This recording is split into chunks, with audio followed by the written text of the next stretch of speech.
subscribe, like,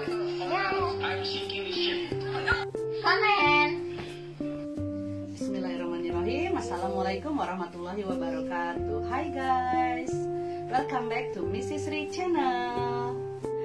Pada kesempatan kali ini Miss Ri akan menjelaskan satu materi. Materi ini materi kelas 9 di semester 1 KD 3.3, yaitu label. Oke, materi label yang akan Miss jelaskan kali ini adalah berkaitan dengan definisi dari label itu sendiri, kemudian fungsi sosialnya, generic structure-nya, dan language features-nya. Kita sebut sebagai materi konsep dari label. Pertanyaan yang pertama kali muncul ketika kita membahas tentang suatu jenis teks adalah definisinya. Ya, apa sih label? Oke. Ini adalah salah satu contoh produk yang berlabel, ya. Jadi ini disebut label. Kenapa? Karena dia tercetak di kemasan sebuah produk. Ya, satu, informasi yang tercetak. Item yang kedua adalah dia tertempel di kemasan sebuah produk. Oke. Jadi dari item-item yang tadi ada yang Miss Ri sebutkan tadi mengenai label, kita dapatkan definisi dari label itu sendiri adalah label is a printed information affixed on a package of a product. Ya, jadi label itu adalah informasi yang tercetak dan dia itu tertempel, ya, berada di kemasan sebuah produk.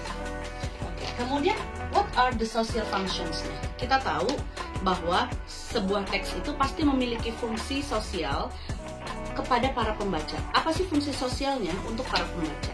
Kita dapatkan di sini ada dua social function. Yang pertama, to give detailed information about product.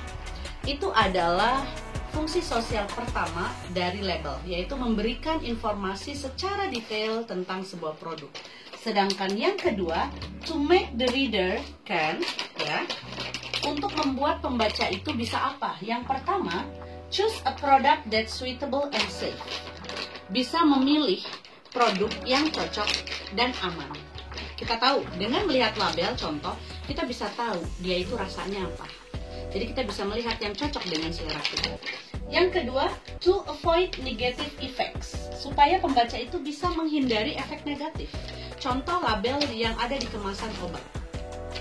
Di kemasan obat itu pasti ada warning, ya, side effect. Nah, sebagai pembaca, ketika kita memahami isi label tersebut, kita bisa terhindar dari efek negatif karena mengkonsumsi produk tertentu. Yang ketiga, supaya pembaca itu bisa get the best result of medication, mendapatkan hasil terbaik dari pengobatan. Kalau di label obat, tentu kita akan mendapatkan direction penggunaan dalam mengkonsumsi obatnya. Nah, supaya hasil pengobatannya sesuai, maka kita harus melihat label tersebut, ya. Next, materi konsep dari label, selain definisi dan social function, kita juga akan membahas mengenai generic structure-nya dan language features-nya. Apa sih generic structure? Generic structure itu adalah struktur inti dari sebuah teks. Sebuah teks bisa dikatakan label jika memenuhi struktur inti sebagai berikut. Yang pertama, name of product. Ya, jadi sebuah produk itu memiliki nama produk apa? Contoh, kalau ini kita katakan name of produknya adalah Ovaltine. Kemudian ada ingredients, bahan-bahannya. Usage, kegunaan, biasanya ini kita temukan di obat. Storage, penyimpanan. Expired date, tanggal kadaluarsa, dan masih banyak lagi yang bisa kita temukan dalam label, ya. Ada description, ada label halal, ada net weight, berat bersih, kemudian ada juga cara membuat, ya, PT dan sebagainya. Jadi informasi yang ada di dalam label. Ini adalah struktur inti pembentuk sebuah teks label. Kemudian, Vino, sayang duduk dulu. Kemudian language features-nya. Apa yang dimaksud dengan language features? Language features itu adalah unsur kebahasaan, fitur bahasa. Ketika kita ingin membuat sebuah label, maka kita akan menggunakan unsur-unsur kebahasaan berikut ini. Yang pertama, the use of noun phrase, yaitu penggunaan frasa kata benda. Frasa kata benda itu adalah kata benda yang dilengkapi dengan penjelas. Contoh saturated fat, lemak jenuh. Ya, fat itu adalah kata benda, saturatednya itu adalah modifiernya, penjelasnya. Jadi tidak hanya fat, tapi dia ada penjelasnya, saturated fat. Kemudian nutrition fact, dietary fiber, dan sebagainya. Yang kedua, maaf Vino duduk lagi. The use of imperative sentences, penggunaan kalimat perintah. Contoh dari penggunaan kalimat perintah itu kita temukan di kalimat seperti ini ya. Shake well before drink. Shake well before drinking. Kemudian replace cap after use. Atau keep away from children's reach dan sebagainya. Jadi diawali dengan kata kerja. Keep. Ya, replace.